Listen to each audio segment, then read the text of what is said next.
What's going on, guys? It's Karl here, back with another episode around the Pixel 3. We're doing my revisited review today, as it has somehow been 6 months. It's been half a year since Google's flagship has been announced, and now we've got some very hefty competitors, and we will still see if the Pixel 3 remains the king of the camera crop.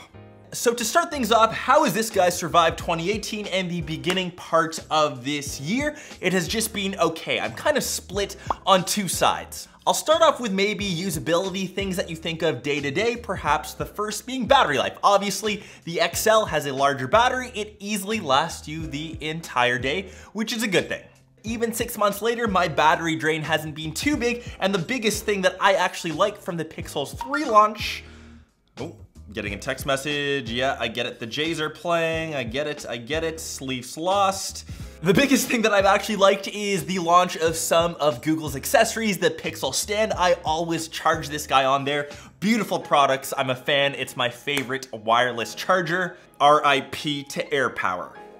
The second thing is the operating system. This is stock Android. It's made by Google. It gets the updates the fastest, no matter how good Samsung is getting at TouchWiz. I won't even touch on Huawei's EMUI because it's just horrible. If you're looking for a stock operating system, if you're looking for something as simple as, say, an iPhone, but you want an Android, stick to Google. It's just the best. The last thing, which I think is the most important, is still the camera. And we only have one lens, which surprisingly, we've got the Huawei P30 Pro, we've got a 4-lens camera. Samsung S10 Plus, another 4 cameras on this guy. You only have one over here, and it is still the best, I think. I'm gonna get to that later on in this review. Maybe let's switch tact and talk about things which I'm not too crazy about first before you get all hazy on me. The first thing is the display, and it can kind of get better in two different ways. The first, which you knew since launch, is the notch. It's hideous, it's large, it's big, and not to mention the oversized chin. When you compare that to Huawei's teardrop or the cutout hole punch display over on the S10, these guys are just so much better. It's almost hideous to look at, but we kind of knew that. Things though that you may not have known until these other flagships have come out is the actual brightness or the clarity of the display. When you compare them side by side, the other devices are just miles ahead. Even though the Google is an OLED, if you take a look at the Samsung, it's a dynamic AMOLED. It is just leaps and bounds ahead. It slightly curves, it's more vibrant, it's more colorful. I'll even give that to the Huawei. It just seems very muted over on the Pixel 3, and we saw those issues coming from the Pixel 2, and that's kind of continued, perhaps just not as bad on the 3. And you can really only hope that the Pixel 4, I know that there have been some rumors, improves that, because it really does need that. That's where I think it's lacking the most, which is the display. The build quality on here just doesn't compete to its competitors, and although it is completely made out of glass, it may not seem like that. It almost has a soft touch finish to the back. I've got mine in my hipster or a millennial pink. It is a bit of a scratch magnet. I've been very careful to take care of mine.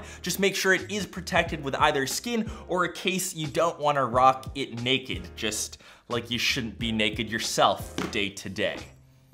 These other two, for whatever reason, feel more premium. They've got a bit more heft, and I just prefer them in my hand. It feels like I'm holding something expensive, which they all are, around $1,000, which is what you're hoping for that kind of money, I think. But if you can look past all those, I guess, issues, the thing which I am still kind of blown away about is the camera, which I mentioned earlier on in this review. It only has one lens, and it is still the best smartphone camera, even in 2019. I don't care about DxO scores.